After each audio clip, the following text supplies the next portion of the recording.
এ এক ভুতুড়ে পরিবেশ। হোস্টেল ভবনের জানালা দিয়ে মাঝে মাঝে অস্পষ্ট আলোর আভাস। পড়াশোনা করছেন কেউ মোমবাতি দিয়ে, আবার কেউ বা মোবাইল ফোনের ফ্ল্যাশ লাইট জ্বালিয়ে।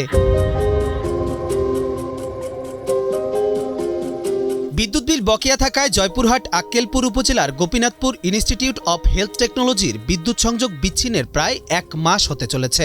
বিদ্যুতের অভাবে মোমবাতি আর মোবাইলের আলো পড়াশোনা করার জন্য ছাত্রদের একমাত্র ভরসা।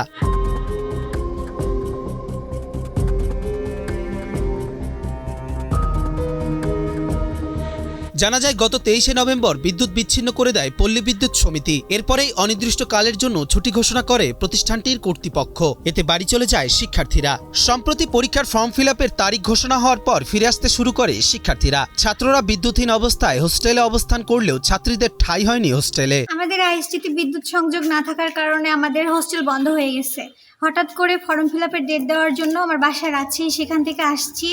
এখন ফর্ম ফিল আপ করে টাকা জমা দিয়ে আবার সেখানে যেতে হবে। আমাদের পড়াশোনার অনেক ক্ষতি হচ্ছে। রাতে 2 ঘন্টা জেনারেটরের মাধ্যমে হোস্টেলে বিদ্যুতের ব্যবস্থা হলেও বাকি সময় অন্ধকারে থাকতে হচ্ছে তাদের। এ সময় মোমবাতির আলো ও মোবাইলের ফ্ল্যাশ জ্বালিয়ে পড়াশোনা ও অন্যান্য কাজ করতে হচ্ছে তাদের। ফর্ম ফিল আপের ডেট দেওয়ায় আমরা আমাদের ক্যাম্পাসে আবার ফিরতে শুরু করেছি এবং সামনের মাস থেকে আমাদের পরীক্ষা। এর জন্য আমাদের এক প্রকার বাধ্য হয়ে ক্যাম্পাসে থাকতে হচ্ছে। তো রাত করে 1 ঘন্টা আমাদের জেনারেটর চলে। আমরা এই 1 ঘন্টার মধ্যে পানি নেওয়ার জন্য আমরা এখানে আসছি। এই 1 ঘন্টার পানি নিয়েই আমাদের এখান থেকে হোস্টেলে যাওয়া লাগে। তারপর সারাদিন এই পানি দিয়েই আমাদের চলতে হয়। আমাদের আইএসটিতে বিদ্যুৎ বিচ্ছিন্ন করা হয়েছে 23শে নভেম্বর।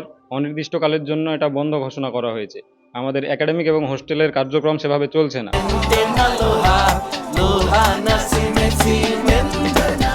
বিদ্যুৎ না থাকায় নিরাপত্তার দায়িত্বে থাকা সংশ্লিষ্টদেরও রাত কাটছে আতঙ্কে। বিদ্যুৎ লাইন নাই, অনেক সমস্যা। হোস্টেল, অফিস, অনেক দায়িত্ব, অনেক জিনিস আছে আমাদের। বিদ্যুৎ লাইন রেখে অনেক লোক জানে চোরেরা এই পাশে পার হওয়ার জন্য অনেক চেষ্টা করছে। আমরা লাইট মারিচ্ছি, কিন্তু ওরা দৌড় মারিচ্ছে, আবার আইসে 1টা 2টায় ঠিক না, ওরা আইসে আবার করে। আমার বিদ্যুৎ লাইন না থাকার জন্য আমার ভয়ে আছি।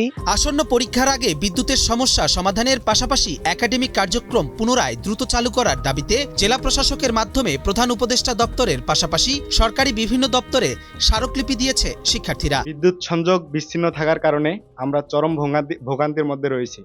আমাদের ফর্ম ফিল আপের ডেট দেওয়ায় আমরা ক্যাম্পাসে ফিরতে বাধ্য হয়েছি। আমাদের বিদ্যুৎ সংযোগ বিচ্ছিন্ন থাকার কারণে মোবাইলের ফ্ল্যাশ, মোমবাতি যে পড়তে হচ্ছে।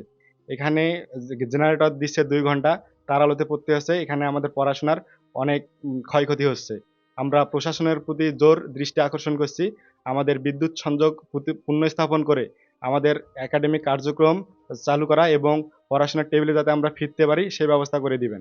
আমরা এই সমস্যা সমাধানের জন্য আজকে বিভিন্ন মন্ত্রণালয়ের অধিদপ্তরে আমরা স্মারকলিপি প্রদান করেছি। প্রতিষ্ঠানটির পক্ষ থেকে জানানো হয়, অর্থনৈতিক কোড না হয় বিগত 1 বছরে প্রায় 17 লাখ টাকা বিদ্যুৎ বিল বকেয়া হয়। জয়পুরহাট 2020 সালে প্রতিষ্ঠিত হয়ে 2021-22 সেশন থেকে শিক্ষা কার্যক্রম চলমান, কিন্তু বর্তমানে অদ্যাবধি অর্থনৈতিক কোড না হওয়ার কারণে আমাদের প্রায় 15 মাসের বিল 17 লক্ষ টাকার মতো বাকি থাকার কারণ পরিশোধ না হওয়ার কারণে বিদ্যুৎ বিভাগ সংযোগ বিচ্ছিন্ন করেছে গত নভেম্বর মাসের 23 তারিখে। এরপর থেকে আমাদের একাডেমিক কার্যক্রম স্থগিত আছে, প্রশাসনিক কার্যক্রম এবং পরীক্ষার ফর্ম ফিল আপ এবং পরীক্ষা কার্যক্রম চলমান আছে। প্রিন্সিপাল এবং আমি স্বাস্থ্য শিক্ষা অধিদপ্তর এবং স্বাস্থ্য মন্ত্রণালয়ের সঙ্গে সব অনবরত যোগাযোগ চালিয়ে যাচ্ছি যাতে এই সমস্যার দ্রুত সমাধান করা যায়। আর প্রিন্সিপাল স্যার গত পরশুদিন যোগাযোগ করেছেন স্বাস্থ্য শিক্ষা অধিদপ্তরের ডিরেক্টর অর্থ স্যার, বলেছেন যে আমাদের কাগজপত্র অর্থ মন্ত্রণালয়ে চলে গেছে, ওখান থেকে পাস হইলে এটা বিদ্যুৎ সংযোগ পুনরায় চালু করা হবে এবং একাডেমিক কার্যক্রম চলমান হবে। দ্রুত বিদ্যুৎ সংযোগ ফিরে পেতে সরকারের সংশ্লিষ্ট বিভাগের হস্তক্ষেপ কামনা করেন শিক্ষার্থীরা। জয়পুরহাট থেকে সাদমান হাফিজ শুভর পাঠানো তথ্যচিত্রে ডেস্ক রিপোর্ট, কালের কণ্ঠ।